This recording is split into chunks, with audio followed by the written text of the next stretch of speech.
Dear viewers, today's story is full of fantasy and surprises. On her way back from mountain climbing, Zoe gets hurt. Despite the excruciating pain, her strong self-esteem prevents her from accepting Warner's help. However, as night falls and danger approaches stealthily, Warner reveals a side of himself that few know about. He transforms into a mighty wolf and engages in a life-or-death battle with a fierce mountain lion to protect Zoe. Amidst her shock, Zoe is filled with confusion and fear, beginning to question her understanding of the world. To verify whether all this is real, Zoe makes a bold move. What's going on here? Let's follow the rhythm of the story and uncover the truth together. Part 36. Zoe. As we set off on our return journey, the memory of my earlier relief upon reaching the truck floods back. Each step sends waves of protest through my feet, begging for elevation and ice rather than continued exertion. My muscles, still reeling from our arduous mountain climb, join the chorus of complaints. Determined to press on, I try to mask my discomfort, but am acutely aware that my pace is slowing us down. Every time my boots connect with the asphalt, I struggle to suppress a wince. Zoe. Warner's voice breaks through my concentration. "None," I respond, trying to sound nonchalant. "How you doin'?" "Great.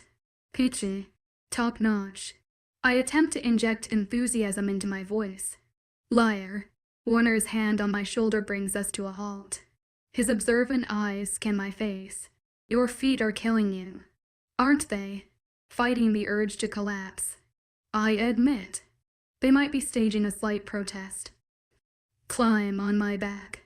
He crouches down, offering a tempting respite, but I wave him away, my pride getting the better of me. No. In fine see. I attempt a dramatic march, lifting my foot high, but as soon as it touches the ground, pain shoots through my foot, eliciting an involuntary gasp. "Yeah, totally fine." Warner deadpans, his tone laced with concern. "But maybe you could humor me." I feel my resolve weakening, but before I give in, I voice my insecurity. "I smell." The day's exertion has left me with a layer of dried sweat on my skin and clothes. Warner's sweatshirt is the only barrier between him and my pungent odor, and am already mortified about soiling it. Warner straightens, closing the distance between us. He ducks his head, burying his nose against my neck, his strong arms encircling my waist. Trapped in his embrace, am forced to stand still as he inhales deeply. Then, shocking the hell out of me, I feel his tongue flick against my skin. I groan, clutching at his shoulders, briefly forgetting all the different ways my body hurts. All I can concentrate on is the ache between my legs. How long until I can convince him to soothe that? "I like the way you smell," he whispers, hot lips brushing against my uneven pulso. It's all I can manage. And when he lets me go to offer his back again, I don't hesitate to climb on. A few minutes pass in silence as Warner carries me down the dark road. His back is so warm, I melt against him. Copying his action, I find myself burrowing my nose into his neck to breathe in his smell. There's the salty tang of sweat, but that only seems to enhance his natural, delicious manly scent. He walks at a steady clip I never would have been able to maintain. "How are you not tired?" I mutter. A chuckle rumbles through his back and makes my nipples tighten. I wonder if he can feel them pressing into the skin. My job is manual labor. I'm used to going all day. That's some impressive stamina. I whirl one of his curls around my finger, enjoying another vibration of his deeper laughter. "You have no idea." The heat in his voice makes me want to clench my thighs together. Only? My legs are currently wrapped around Warner's trim waist, and all my muscles are slowly transitioning into jelly. Maybe I want to find out. I tease him, pressing a light kiss against his neck. In the middle of the woods. Never he stops. Mid-sentence and mid-stride, his whole body going tense. The rapid shift takes away my happy melty feeling. "What's wrong?" Warner doesn't answer at first, turning his head slowly, from side to side, as if searching for something. Then he starts walking again. Keep talking. His voice comes out gruff, and only makes me more anxious. What should I talk about? Was it my flirting that upset him? Does he want me to talk about something less suggestive? Anything. Just keep talking. Okay. I rack my brain for any topic, feeling put on the spot. So I blurt out my first thought.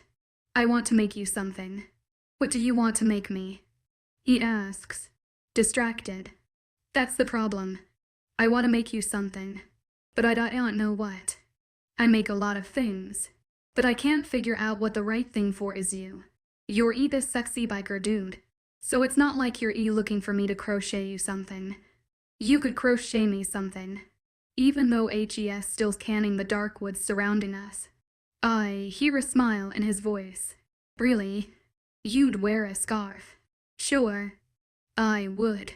I grin, happiness glowing in my chest. He'll wear a scarf I make him. All right then. Do you have a preferred color? Or do you trust me to pick for you? Warner doesn't answer. Instead, he stops, loosening his grip on my legs so I slide down his back to stand again. I'm proud that I only wobble a little bit even as my feet pound with pain. Are you okay? Did you pull something in your back? Despite his claims, I can't help thinking his rapid change in demeanor came on because of me. Do you have your bear spray? Warner asks. Why, yes. I slide off my backpack, digging around until I find the bottle. Is there a bear? Warner shakes his head. Not a bear. Mountain lion. Female. 3 cubs nearby. Any other time I might ask Warner how he picked up all those details. But my mind gets distracted when he tosses his baseball hat to the side and strips off his shirt. Do mountain lions not attack without clothes people? That can't be right. But I have to admit, I only read up on bear safety. Warner doesn't address his choice to disrobe, even when he toes of his boots and shucks off his shorts. The guy stands in only his boxer briefs, and am not even able to admire the view because we're being stalked by a deadly animal. I thought she might leave us alone, but with her cubs nearby, finally, he looks at me, his expression more serious than I've ever seen it. When I say go, you need to run as fast as you can back to the truck. Something about his phrasing throws me off. You mean well be running to the truck. Another brief head shake. Mountain lions are hardwired to give chase. You want to use me as bait. I squeak. No, I'm going to distract it while you get away. He steps away from me, as if giving me room to sprint. Even with my aching feet, I know I can still run, especially if my life depends on it. But not if it means leaving Warner behind to deal with a wild animal on his own. I'm not doing that. Zoe. His voice is so tense I can almost imagine cracks running through it. I know you're scared, but I promise I won't let it get to you. I am scared, but I'm not leaving you. 2 against 1 is better odds. I flick off the safety on the bear spray, trying my best to make out any moving shapes in the darkness. I can take care of myself. He growls. Now I'm the one shaking my head. I don't believe you. Zoe, I need you to go. Now there's an edge of desperation to his command. Since I can't find the animal in the shadows, I turn my attention, and my glare, on Warner. I won't leave you. Agitation radiates off him. As he steps toward me, I watch his amber eyes flit between my face and the surrounding woods. In the fading twilight, his irises look black. When Warner grips my upper arms, I half expect him to give me a shove toward the truck. Instead, he backs me up against a thick tree trunk. They attack from behind. Stay here. Keep your spray out. And take this. Faster than I can blink. Warner crouches by his shorts to pull an item from his pocket. It is back at my side. He presses a large paquet knife into my hand. When I flip the blade open, I find it's longer than any of my fingers and looks wickedly sharp. Then he steps away, backing into the road. What are you doing? I ask. Is this some weird making yourself bait thing? Warner drags his desperate gaze over me. Don't be scared. Zoe, please. Trust me, you don't need to be scared. It's a mountain lion. I can't help it. But Warner isn't looking at me anymore. Instead, he stares upward, where the full moon peeks through the canopy of the trees. Before I can ask another question, something in the night shifts. At first, I'm sure it's a breeze, until I realize the darkness itself is moving. Like the night has gained corporeal form. The mass sticks to Warner. He lets out a ragged breath. I hear a series of snaps. Then my ears pop. I blink. Once, twice, then rapidly. As if that'll fix whatever has gone wrong with my eyesight. Because there is definitely something wrong. Warner is gone. And in his place stands a large, fearsome gray wolf. Part 37 Zoe. My first thought is that Warner was mistaken.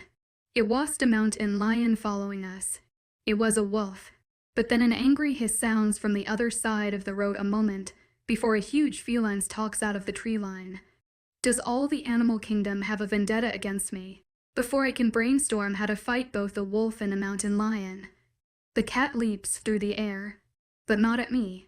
The deadly claws swipe at the wolf, who bares its teeth and dodges away, only to circle back and snap at the lion's haunches. The two creatures trade a handful of miss attacks until they finally come together in a horrible collision. Their sounds rip through the night air, loud enough to hear despite the crashing of my pulse in my eardrums. Even though I'm standing still, I find myself panting as I watch the terrifying display of claws and teeth gouging into fur and flesh. Finally, after seconds or hours, the mountain lion breaks away. The animal limps slightly, and gives one last, defiant hiss before it slinks back into the shadowy night. The fight was so distracting, I momentarily forgot the danger I was in. But it all floods my mind now as the wolf turns to face me. The creature approaches slowly, stalking me even though I'm in the open. As it reaches the edge of the road, I remember the bear spray I'm clutching. When I raise the bottle, the wolf stops. Then, shocking the hell out of me, it lowers its head and offers an almost apologetic tail wag. But if I thought I knew what surprise was, it is nothing compared to the terrified wonder as I once again watching shadows come to life. This time, the second time, the transformation is undeniable. The form of the wolf ripples, as if we sunk into the bottom of a pool, and water shifts around us. Then come the rapid cracks, and my ears pop. Warner crouches on the edge of the asphalt, but without clothes, hands held up in surrender. Please don't spray me, he murmurs. I'm just going to grab my clothes. Carefully, he stands and walks to the pile he made a moment ago, before the mountain lion came and fought the mysteriously appearing wolf. In the dim light of the moon, Warner's skin glows pale white, making the claw marks oozing blood even more pronounced. My mind tilts and sways, and I try to clutch at some form of reality before I lose my balance and tumble into insanity. But there's no sense to be made. Zoe, HS in front of me, dressed again, hands reaching. I flinch away, stumbling to the side. Did you put psychedelic mushrooms in my lunch?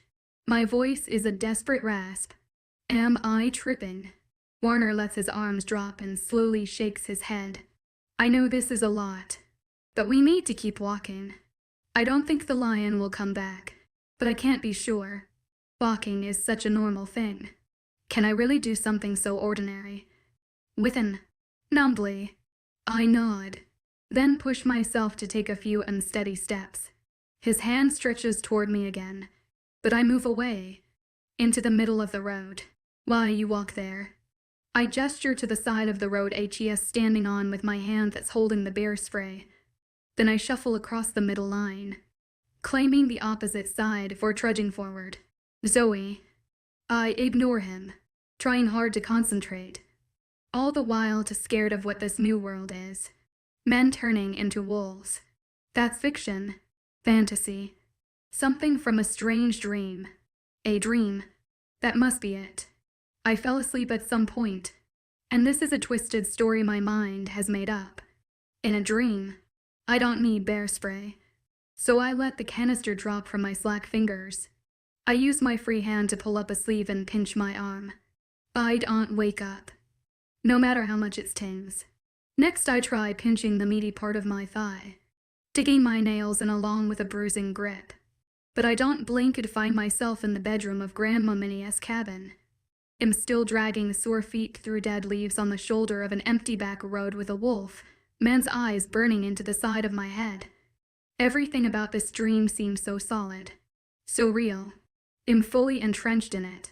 My reeling mind reasons that a simple pinch won't wake me up. I need something as painfully real as this nightmare to shake me out of it. If I want this confusing world to disappear, I have to shock myself. The handle of Warner's knife has grown warm in my palm. The blade shines clear as a mirror as I raise it, setting the well, sharpened edge against the skin of my exposed forearm. Part 38 Warner. The smell of blood hits my nose the same moment I hear her gasp. Less than a second and dim at her side, staring in horror at the deep cut on the back of her forearm. My knife drips a delicate, crimson stream, seeming to enjoy what it's told from her. What happened? I press my bare hand against the wound, desperate to keep any more of her from leaking out. Zoe stares up at me with wild, confused eyes. Why can't I wake up? The desperate words are their own kind of blade stabbing deep into my chest. This isn't a dream. Zoe, moving slow, so as not to scare her. I ease the knife out of her grip. I toss it into the woods, not able to look at the weapon a moment longer. With careful hands, I extend her arm and examine the wound. The slash is long, but not as deep as I first thought. Quickly, I strip my shirt off again and wind the fabric tightly around the wound, hoping to staunch any further bleeding. You keep stripping, she mutters, gaze still distracted. A tiny flare of hope streaks through my chest. Maybe she isn't completely terrified of me. Maybe I can save this. But the second I'm done tying off my shirt, Zoe steps away from me, heading farther down the dark road. I follow. Guilt tears at my insides. She cut herself because of me. I should have done more to prepare her for the change, or done a better job at convincing her to leave me to deal with the mountain lion. Instead, I gave in to my secret desire to share every part of myself. And now she won't look at me. It's hard for me to fully comprehend how outlandish this is for her.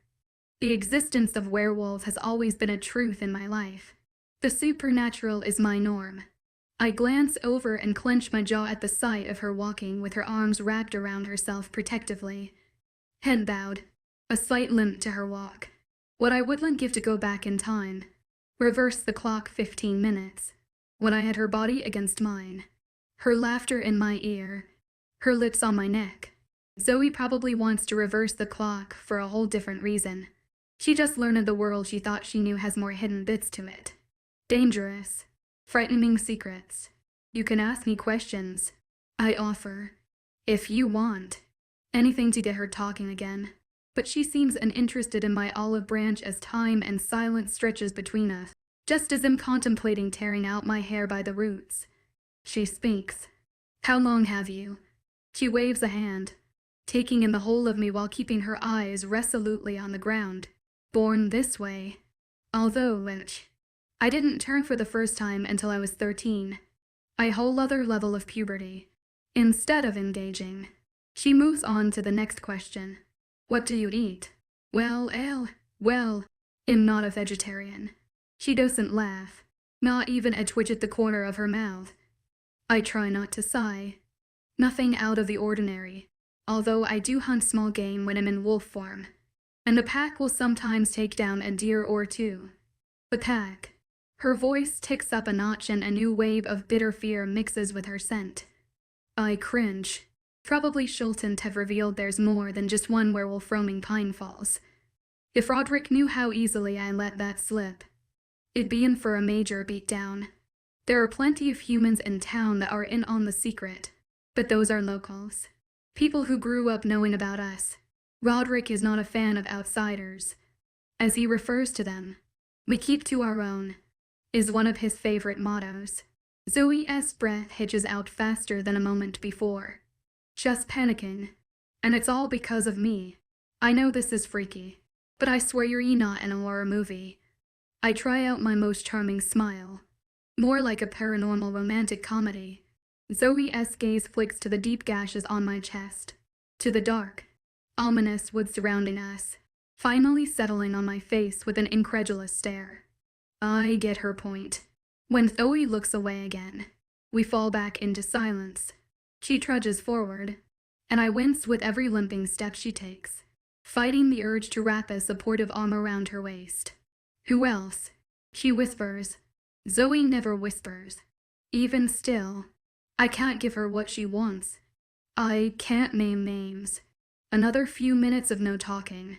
Then, the dark moon riders. I flinch. It was a question, though. Full moon. We get a stronger urge to change those nights. The pack will head a few miles out of town and then go on a hunt. Silver bullets. You looking to kill me? I ask with an almost hopeful laugh. At this point I might welcome her attack. Anything to bring back the vibrant, confident woman I know, rather than this scared, confused shell of her. Are you looking to kill me? She stares up at me now, her eyes so wide they seem to take over her face, and I lose all ability to joke about the situation. Fuck. No gods, no. I want to grab her arms, pull her into my chest, clutch her close until she understands how desperate I am about her, but that would only scare her more. Instead, I offer my vulnerabilities, hoping to put us on more even ground. Silver or lead, gets us all the same. We're not immortal. I gesture at the cuts on my chest that throb with a constant sting. Just more durable, and stronger, and warmer, she murmurs. The comment came out so quiet. I doubt she meant for me to hear. But I did, and I hope. As the minutes pass, I watch her from my peripheral, silently begging for more questions, but she's curled in on herself and doesn't pay any attention to me. My body aches in a variety of ways. The bruises and cuts from my fight nag, but I know they'll be half healed by morning. It's the pain underneath my ribcage that's getting to me. The ache spreads, radiating out from the spot where Zoe has taken up residence, if I don't find a way to earn her forgiveness. Her acceptance. I'm not sure when Zoe became such an important piece of my life. It could be as early as the moment she started crocheting while surrounded by bikers. All I know now is that the thought of her walking away makes me want to howl in denial. It'll fix this. Somehow. I've opened my mouth to say something. Anything. When a set of headlights flashes up ahead. Part 39. Warner, the two of us freeze. Then I'm stepping up to the road, waving my arms frantically. Soon, Zoe and I are sitting in the warmth of Mr. Morrison's pick up as he pulls back out onto the road. You kids are real lucky I decided to drive out tonight, instead of waiting for the morning. Just think, you'd be walking another 3 miles before the gas station. And shit. Water. Your chest is mangled. A mountain lion, you said. They normally don't go for you big fuckers. Gotta look out for kids and dogs. But not hulking fellows like you. Pretty sure it was a mama with her cubs nearby. I answer when the old man pauses to take a breath and a puff from his cigarette. The window is cracked for him to blow out his smoke, but the whole cab still reeks of it. Not that I'm complaining. I'm just happy that Zoe saw her aching feet and safe from any other wild creatures roaming the woods at night. Except for me, of course. She sits wedged between the two of us on the truck's bench seat, doing her best to sink into the recesses of my sweatshirt. I find the sight adorable if it weren't for the fact that she's so quiet and studiously avoiding making eye contact. Well, the LL do it. You better get those cuts seen to. Don't know what that cat had on its claws. Could get infected. We'll be stopping by the doctor first thing after we get Zoe's car up and running. Mr. Morrison nods, flicking on his turn signal as the gas station comes into sight. Once we're parked, he climbs out, heading inside. I try to catch Zoe's eye, but she keeps staring at her lap. You okay to wait here, while I grab us some gas? A nod. Do you want anything else? Food? Or a drink? She shakes her head. eyes firmly shut. Are you okay? No response. I resist the urge to gather her in my arms, following Mr. Morrison instead. He stands with me in line as I purchase a canister and pay to fill it. Your e-girl okay? Seems shook up. I clear my throat, thinking of what to say. As far as I know, Mr. Morrison isn't one of the townspeople who knows about the wolves. I give half an answer. The mountain lion was a lot for her to take in. Chef from the city. You know. He nods and walks with me back out to the pump. Not long before we're back out on the road. Once we pull up alongside Zoe's old Toyota, she finally speaks, offering Mr. Morrison a quiet thank you. No problem, Miss Gunner. I owed Warner here a favor anyway. He was the first one up on my roof when it sprung a leak, and in the middle of a rainstorm no less. Glad I'm finally able to pay you back. He claps me on the shoulder as I wave him off. The old man waits around while I fill the tank. Once Zoe starts the engine and it comes to life. No problem. He gives us a salute and continues on his way. And we're alone again. Which way is the doctor? Is the first sentence Zoe speaks to me since we got back at her truck a half hour ago. The entire drive to town was silent. No talking. No questions. She didn't even flip on the radio, ignoring my growing apprehension. I tried to let Zoe have her space. Her sense of safety. Hearing her voice now is a soothing balm. At least Ty still exists a little bit to her. And she has to pull the truck over and run away screaming. You'll want to head down Main Street until you get to the corner the Wild Rabbit is on. Then make a right. She nods, bringing the car to a stop at a red light. No other questions come, but I'm jittery with the need to fill the void, and my mouth moves on its own. I've met most of the nurses and doctors that work at the emergency clinic. They're all nice. They'll have you stitched up in no time. Zoe blinks over at me, drops her gaze to the arm I clumsily wrapped for her earlier, then flicks her eyes to my chest. I thought we were going for you. The toneless way she speaks ramps up my anxiety, but I cover my worry with over-enthusiasm, grinning wide as I reassure her. Don't worry about me. This is nothing. I wave a dismissive hand at the claw marks. They'll be healed up in a day or two. The light changes, but we don't move forward. Zoe stares at my chest as if it's a puzzle she can't solve. Zoe, the light's green. I keep my voice gentle, afraid to startle her. She shakes her head, but still wears a dazed expression as she accelerates. We get halfway down Main Street before she parallel parks in front of Sawdust and Supplies. What are you? I ask. You said you didn't need to go to the doctor. She mumbles, eyes on her hands. I don't. But you do. And I'm not sending you there on your own. Her forehead drops, coming to rest on the steering wheel. The dejected curve of her body screams exhaustion, and I silently curse myself for not insisting on driving. I thought she'd prefer to have the control of being behind the wheel. I climb out of the truck, close the door behind me, and circle around to the driver's side. Zoe barely turns her head when I pull her door open. She stares at me blankly as I unbuckle her seatbelt. Scoot over. Part 40 Warner. She follows my orders slowly, as if navigating through quicksand. Once she's situated on the passenger side, I take over driving the rest of the way. Our time in the emergency room is surprisingly quick. Without anything to hide my scratches, the nurse on duty insists on disinfecting and wrapping the wounds before handing over a T-shirt with their logo on it. I let her, especially because getting worked on means I stay close to Zoe as she has her arm stitched up. But with us being the only two at the clinic, we're treated fast and it's not long before I'm driving us to the gunner's cabin. Only once I've parked do I realize Zoe has dozed off. I'd like to think she fell asleep because she's so comfortable in my presence. But this is pure exhaustion. Zoe, she doesn't twitch. I walk around to her side of the car, popping open the door. Her head lolls to the side at an angle that'll give her major neck pain if she stays in that position much longer. Again, I try to rouse her.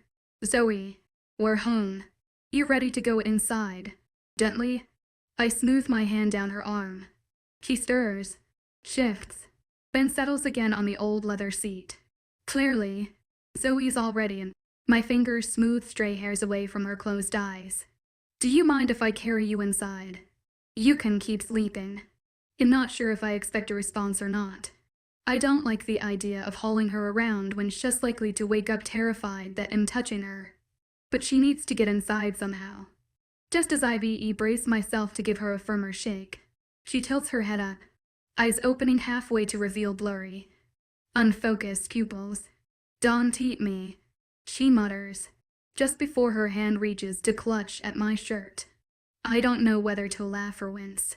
Either way, when her fingers curl in the material at my chest, I take that as acceptance of my offer. With my supernatural strength, Zoe's way is easy to handle. I support under her knees with one arm and pull the top half of her close to my chest with the other.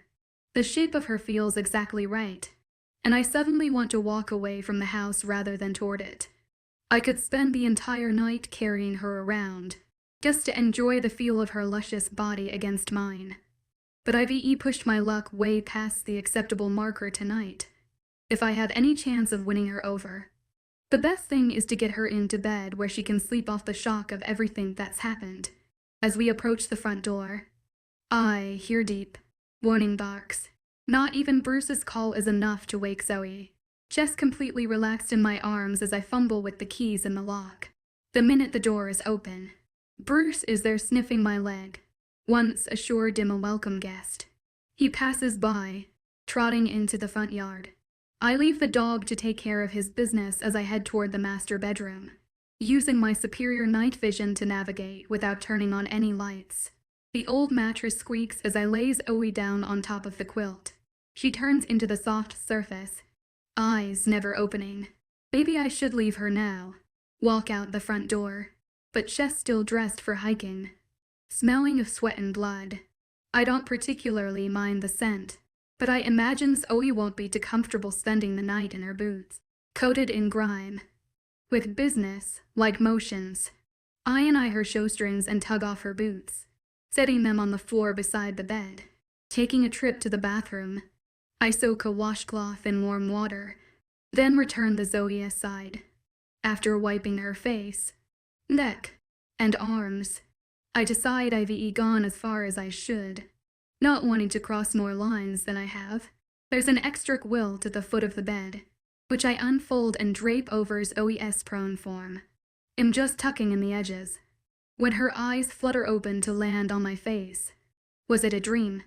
Her voice comes out in a whisper filled with cracks, and the answer I have to give is all the more painful for it.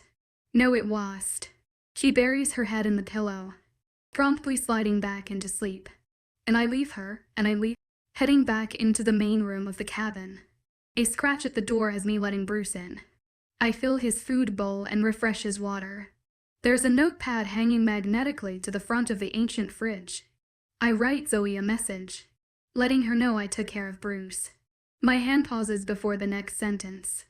I want to write "call me when you wake up." But if she doesn't call, does that mean we're done? I'm selfish, not wanting to give her such an easy out. We can get through this. It's not the end. I write, feel better, as I step out into the cool night air. I try not to panic at the memory of Zoe's vacant stare. Will she ever see me the way she did before today? Or am I just a monster now? Part 41. Zoe. The dark river pulls at me. The current isn't as strong as it's been in the past, but the pressure is there, dragging me down. My limbs feel heavy as I crawl from my bed to open the back door and let Bruce out. I sit at the dining room table, and an hour passes without my fingers lifting to work on anything. I stare a lot. I sleep a lot, with no immediate deadlines. I don't bother going into town to work, but I take my medication, a small floating log that helps keep my head above water. And over, I remind myself of one thing. I am not crazy. Finally, one morning, as I stare at the teapot I haven't added water to, a thought creeps into my mind. If I don't check in with my brothers soon, they'll think something is wrong. If they think something is wrong, They'll try to save me. Do I need saving? A spark of anger flares to life, inspiring me to light a burner on the stove top and set water to boil. I am not some damsel in distress. I do not need saving. I just need to process this new world I live in. Warner turned into a wolf. That has to be a fact. Or else it means that I'm experiencing a mental break. Of course, if I try to explain the events of that night to anyone, they'd most definitely suggest I talk to a doctor. Probably more like insist. I found out this town is full of werewolves and then I stabbed myself to prove I wasn't in a dream. I mutter while spreading raspberry jam on toast. One of the many jars Warner identified for me. How could the helpful construction worker also be a mythical monster? The two identities clash. Maybe not so much when I add in the fact that he's a member of a biker gang. A werewolf biker gang. This shouldn't be real. But as I wrap myself in a cardigan and take my breakfast out to the front porch, my mind feels clearer than it has in days. Like the cool mountain air is finally permeating my lungs, giving my brain enough oxygen to function. Plus, the itchy stitches in my arm prove the incident with the knife happened. Then there's the short note from Warner about feeding Bruce, which proves he was here that night. I was not dreaming. The werewolves. Seriously. Bruce snuffles in the dewy grass, investigating scents only a dog can smell. Or a wolf. The warmth from my mug presses into my palms, driving away a stiffness in my joints. Slowly, conviction creeps through me, pushing at the dark doubt that threatened to pull me under the surface of that inner river. It's time. Time to prove that the events of that night exactly as I remember them. The best way I can think to do that, other than storming into Warner's apartment and demand he transform again, is to call my mother. No way could someone as determined and curious as Selena Gunner spend 18 years of her life in this town and not know about the supernatural creatures living here. Problem is, when I head inside and pick up the old rotary phone, there's no dial tone. You've got to be kidding me. I set it in the cradle harder than I meant to, then snatch it back up to hold against my ear. Nothing.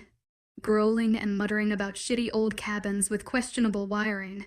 I pocket my cell phone and head out the back door. Bruce lumbers along at my heels. When I reach the treehouse ladder, he plops down with a sigh, content to have found a new napping spot in the early morning sun. I climb up, lifting myself through the hole in the floor. After performing a quick sweep for spiders, I settle on the weather-worn boards and pull out my phone. They're ready to hold bars of service. Lucky me. And of course, as soon as those little bars of service appear, my phone starts spinning like it's gone to a rave. Text after text after text. A whole array of phone calls and voicemails. Quickly, I read and listen to them all, discovering I was right. Another day of radio silence and I would have had a family reunion with the Gunner boys. Briefly pausing my mission, I hop on the group text, assuring them that I am in fact alive and not in need of an intervention. For immediate responses, like they don't have lives or jobs. Guess I did worry them. After a few more reassuring messages, I make the call I climbed into this tree for. My mom picks up after the second ring. Sweetheart, I've missed your voice, and you're e-calling from your cell. You must be in town. How is it there? Found a good place to buy a cup of coffee. When I was a teenager, Mom. Stop talking. That came out with more bite than I meant. But after my discovery, and this nagging worry about my mental health, I'm finding it hard to be happy, go lucky. Besides, if I didn't cut her off, she'd go on for another 10 minutes with barely a break for breathing. What's wrong? At least she knows I wouldn't snap for no reason. Sorry, I didn't mean to yell. It's just, different words play across my tongue, trying to fit themselves into the right question. I'm assuming that having grown up in Pine Falls, Mom would know about the wolves. But wouldn't she have told me if she did? And if she doesn't know, she'll probably think I'm losing it. Down here alone in this cabin. Then she'll tell my brothers, and there'd be no stopping them from migrating down here en masse. Still, my need to solidify the truth overrides the experiment to distance myself from my family. When you live here, did you ever notice anything strange? You're being vague. Sweetheart, it's making me worry. A frustrated sigh gusts out of me, and I consider a different angle. A few days ago, the truck broke down outside of town. When I was walking, a mountain lion attacked my friend and me. A gas filters through the phone. Are you all right? I'm fine. The mountain lion didn't touch me. I conveniently leave out the part where I decided to wound myself. It didn't get a chance to. That's a relief. How did you get away? I take a deep breath. A wolf saved me. The truth of that statement rings through the small tree, top enclosure. Up until this moment, I hadn't allowed myself to fully examine what happened. The giant mythical creatures are real blockade kept my mind from remembering that my life had been in danger. And Warner saved me. I might be dead if he hadn't transformed into his other shape. Warner revealed a terrifying, secret part of himself to rescue me. Are you saying one of the werewolves fought off the mountain lion? Part 42 Zoe. My mom's question might as well be a defibrillator, shocking me back to the present moment. Silent seconds sit between us as my lungs struggle to pull in air. Then in gasping. You knew. If this treehouse were any bigger, it'd stand up and pace. But all I can do is pound the floor with an angry fist as disbelief has my words coming out choked. You knew there were werewolves. Of course. I did. She could be discussing the weather or a mildly interesting work story from the nonchalant tone she uses to flip the whole fucking world on its side. Of course. What do you mean of course? Sweetheart, there's no need to worry about them. I clutch my head, trying with all my might to keep my brain from exploding. Werewolves are real. Supernatural creatures are living in Pine Falls. And you didn't think this was something you should share with me. By the last sentence, Sim back to shouting because this is what my family does to me. With the rest of the world, I can keep a cool, logical head. But put me in a room with another gunner, and soon he'll be hollering until my throat is hoarse. I did tell you. No, you sure as hell did not. Of course, I did. The werewolf stories were your favorites when you were younger. Maybe I am, in fact, losing my tether to reality. Seems like that trait runs in the family. Mother. I speak slowly to keep from yelling, but now my voice comes out tighter than a guitar string. Parents tell their children fairy tales, make-believe stories. Why would you think I, now 27 years old, would accept them as fact? She huffs on her side of the line, as if I'm the one being unreasonable. It's not my fault you didn't want to believe that werewolves existed. I never told you they didn't. If you had asked me, why would I ask you that? I'm shouting again. That is not a normal question. Sweetheart, you know I'm all for dramatics, but I really think you're overreacting. That's the final push. There is a precarious balance between horrified disbelief and manic hilarity. My mom has always been a master at upsetting my scales. I laugh as if I'm dying. This is my last chance to find something hysterical. I laugh to the point of tears and gasping. I laugh because I can't contain the unfathomably absurd love I have for my outrageous mother. Just too ridiculous to stay mad at. So I laugh. The phone slips out of my hand at some point, probably when I curl into the fetal position to keep my ab muscles from cramping. The device lies on the treehouse's floor, a foot from my head, and I can hear my mother's voice calling out from the speaker.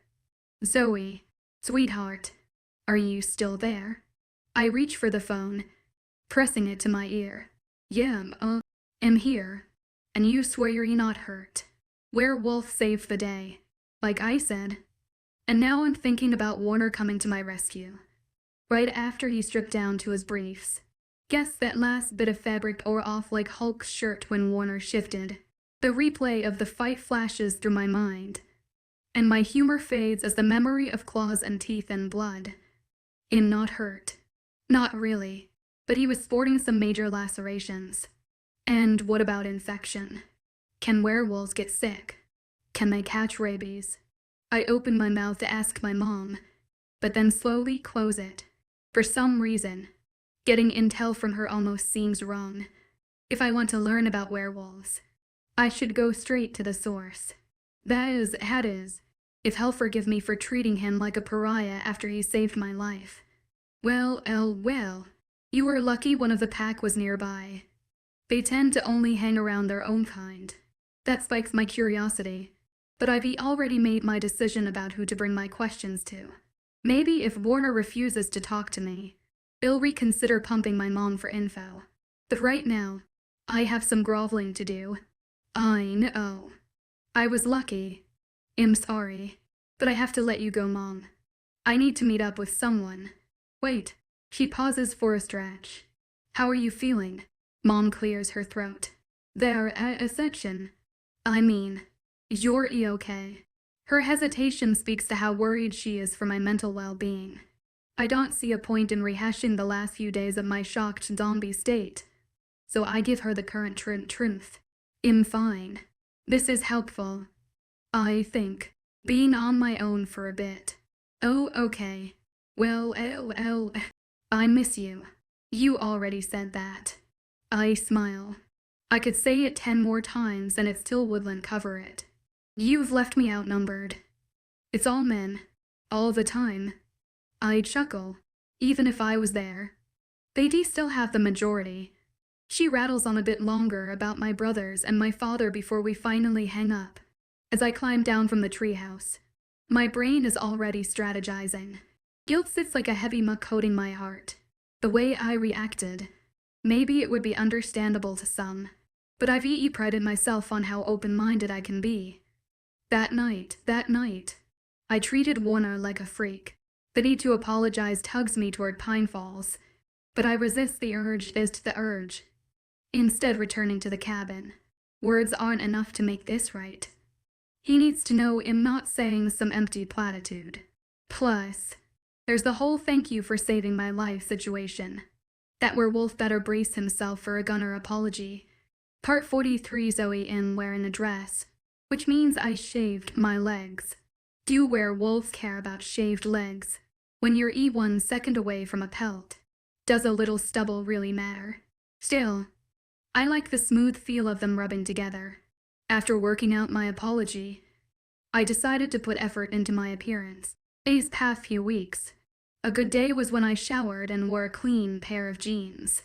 Most of the time I'd just throw on some leggings and a t-shirt because I knew it'd get dirty. But today, I'm not sorting through my grandmother's dusty belongings.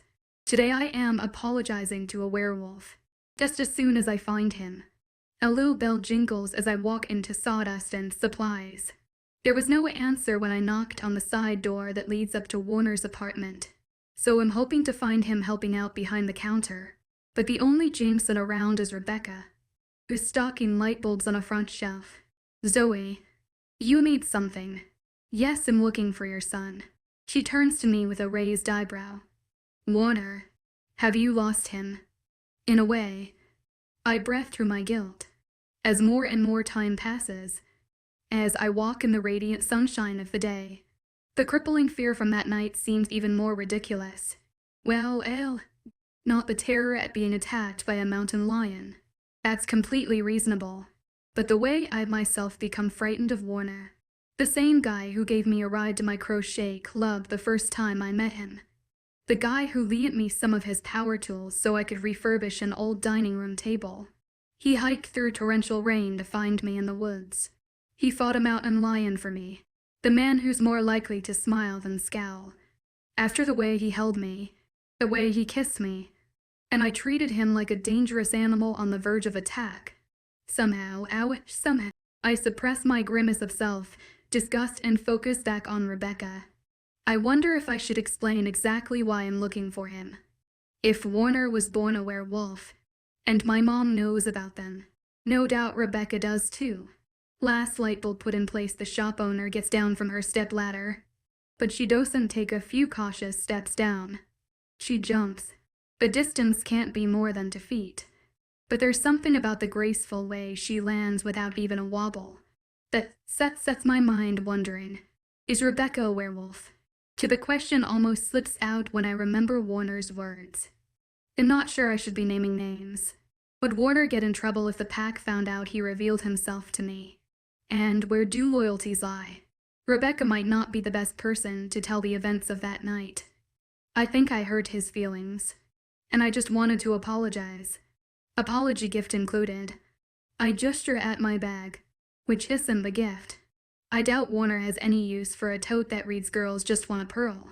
Rebecca shrugs, strolling toward the register.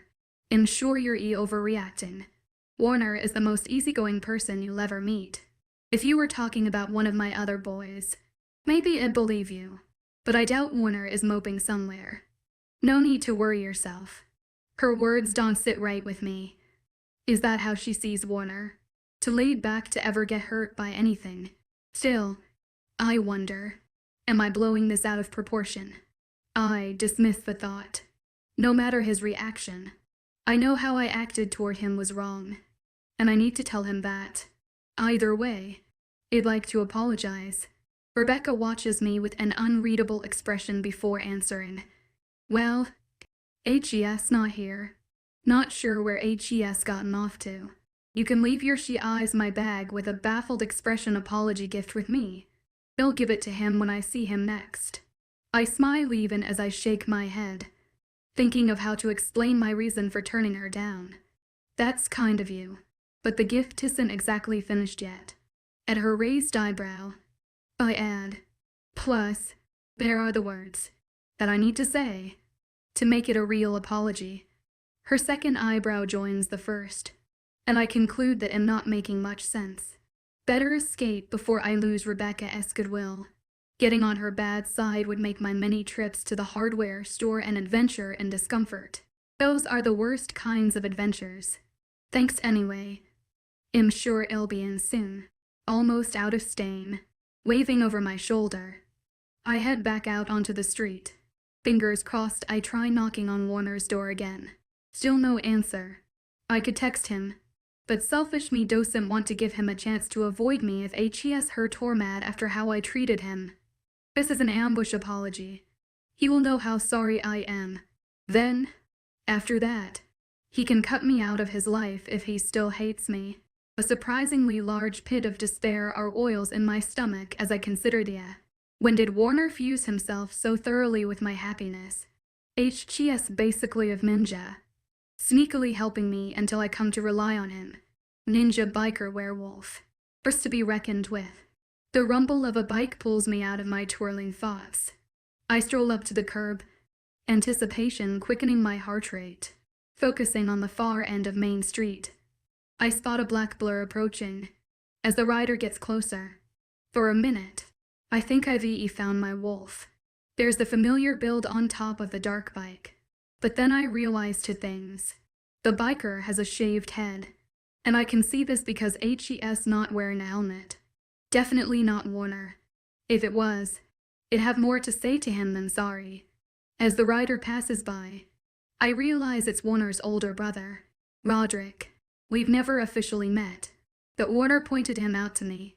The brothers are shaped similarly with broad shoulders and lithe forms. Roderick has a couple of inches advantage, and his sheared hair paired with the perpetually stern expressions is him firmly in the intimidating biker category. Good thing I've decided to never let men intimidate me. Plus, there's something about the way he holds himself that's familiar. I realize he reminds me of someone I know, someone I love.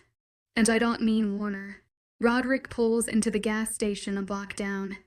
I head his way, certain HS my next best lead. As I walk toward him, I consider my approach. If I'm right, then Roderick might share a similar personality with my oldest brother. A Bram, stoic, stern, unerring sense of responsibility. Best way to get them to do what you want is call on their honor. Strategy solidified, I find myself smiling. Part 40 for Roderick. The woman living in the gunner cabin smells like my brother.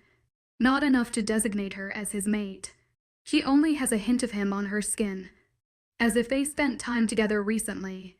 Time where he touched her, held her. I find this curious and potentially disconcerting. Warner enjoys the act of the playboy, but HES stopped following through these past few years. He smiles. He flirts. He goes home alone. Until this woman, the one who keeps her eyes on me as she approaches. She smiles as if I am her friend. There is no fear or hesitation on her face, nor do I smell it on her. Even with the gasoline fumes rising from my tank, I should be able to discern the acrid scent of fright. Nothing. Hello. Im's Oe Gunner. You're Roderick Jameson. Even though she doesn't frame it as a question, the woman waits for me to acknowledge the statement. She stands just on the other side of my bike, watching me expectantly. I nod, but only barely. Do you know where Warner is? After a moment, I offer another silent nod. And I wait, expecting her to get annoyed at my refusal to offer up the information. Instead, her smile tilts in relief. Good. Then she steps closer and adopts an interrogative slant to her brow. Roderick Jameson, do you love your brother?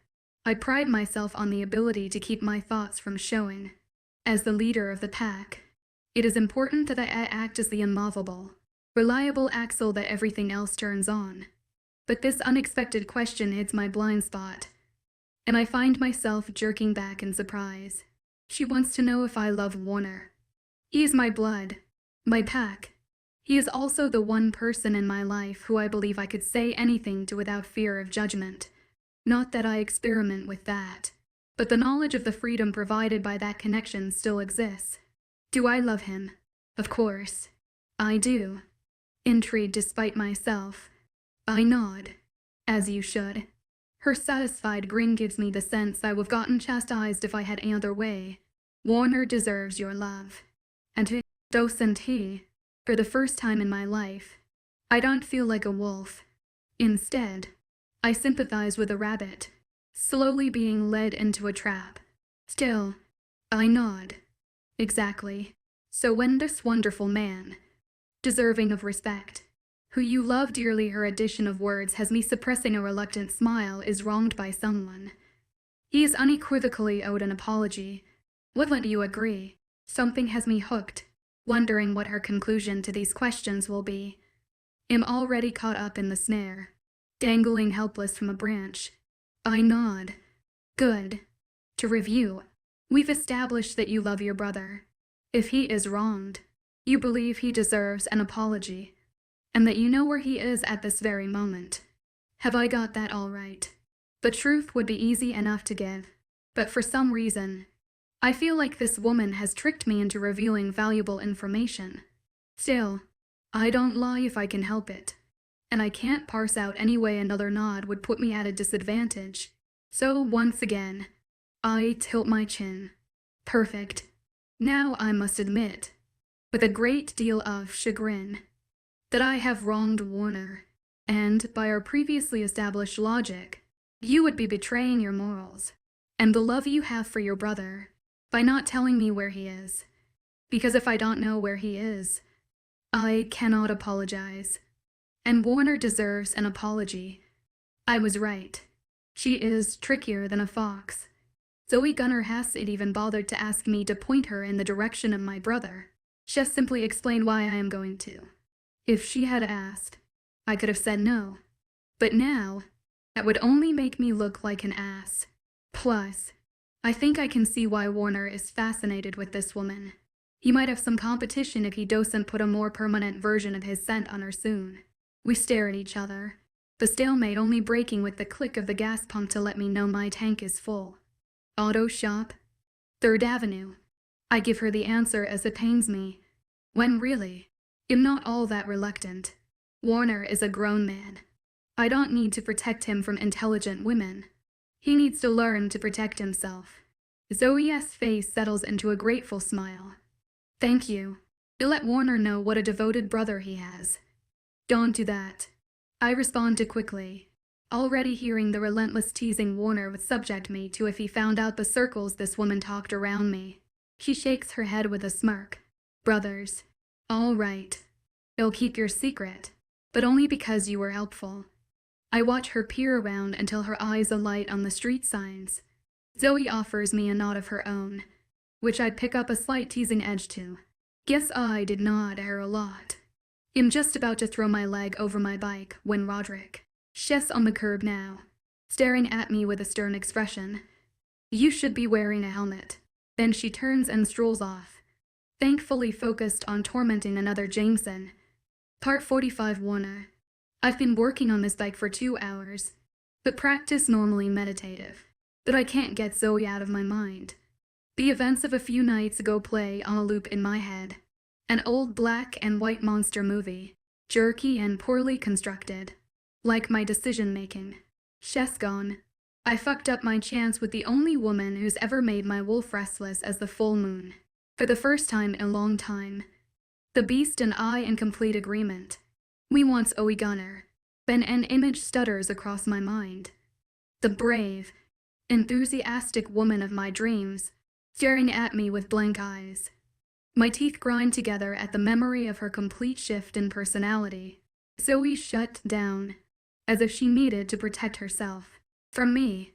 She thinks I'm a monster. She's not wrong. A portion of the town thinks the wolves are terrifying creatures to be placated so we don't fill the streets with blood. Not that we ever would. But we could. Sometimes. I worry my wolf will wake and demand more control. That the animal in me will overwhelm the logic of my human half. That it'll do something to deserve fear. A vibration fills my ears with a rumbling noise. It takes me a moment to realize I'm growling, just like a monster would. I clear my throat, pushing the impulse down. Luckily, Harvey has the radio blaring hardcore metal, so he didn't hear my slip. The guy knows about wolves, likes us even. But there still aren't many humans comfortable with being reminded. I was naive to think Zoe would accept my truth as if I were merely showing her an ugly birthmark. A small blessing that she didn't run away screaming her head off. And if I'm being honest with myself, I could have kept it from her. If I had been firmer about her leaving, she might be gone. Or I could have stayed in my human form and fought the lion off that way. Would have taken longer and been bloodier. But I'm strong and heal fast. If I had gone that route, I might be with her now, getting nursed back to health. Zoe would probably be babying me this very moment, maybe kissing my bruises to make them feel better, while scolding me for being stupidly reckless. Instead, I'm sitting here, alone, covered in grease, mourning the loss of her, all because I wanted her to know. In that moment, the decision to reveal my secret had seemed easy. Certain the connection I could almost see between us must mean something, that she wouldn't cringe from me but accept what I am with open arms and her excited smile. Sometimes I can be completely dense. Also, sometimes I hallucinate, because there's no way that Zoe Gunner just walked into Harvey's shop, especially not looking like that. The woman I know wears sweatpants, maybe jeans, and paint-stained tee, shirts or possibly a soft sweater. Zoe Gunner does not wear dresses. Definitely not white ones that hug her waist and have trails of copper buttons down the front. The material sways around her thighs, showing off a set of legs meant to make a man fall to his knees and crawl behind her in the hopes of catching an ounce of her attention. And so I know, for certain, this cannot be her. It's impossible she'd come into the shop with her honeyed hair down, curling softly around her shoulders. One small section is pulled away from her face with a glittery clip. This can't be her, because that would just be cruel. That the world is oft uncruel, which I know for a fact when, over the scent of motor oil, I finally pick up on that lovely tease of earthy maple-ness. A loud clang reverberates around the shop, and I realize I dropped the wrench I was holding when my hands went slack. The flesh and bone and temptation incarnates always starts at the sound. Her eyes finding mine. What the hell is wrong with you, boy? Harvey rolls out from under the car whose oil late she has been changing. You throw my tools around, and I'm gonna kick your ass out of my shop. I'm sorry, sir. Zoe steps around the front end of the car, coming into Harvey's view. That's my fault. I think I surprised him, with a customer in the mix. The mechanic changes his scowl to a smile real fast. Well, well, hello there. I didn't hear you come in. How can I help you? Harvey stands up, all 6'3" of him, HES an intimidating figure, still sporting a good amount of muscle even in his early 60s. But Zoe doesn't step back. She just tilts her head and smiles up at him. The sight reminds me of that first night. Her sitting in the rabbit hole, surrounded by bikers but not showing even the inclination toward fear. I'm just as fascinated with her now as I was then. If she came here to tell me to leave her alone, just making the experience good and tortuous. Does she know I've been running the perimeter of her property each night? I needed to know she was safe, and that she hadn't packed up to leave. The fuel gauge in my truck is broken. Would you mind taking a look? Of course. She's not here for me. Zoe was probably just as shocked to find me in this shop as I was to see her walk into it. Sure, Mom. You parked out front. Yes, thank you. I expect her to lead him toward the door. Instead, she steps farther into the shop, closer to me. But the main reason I came to your garage was to talk to Warner.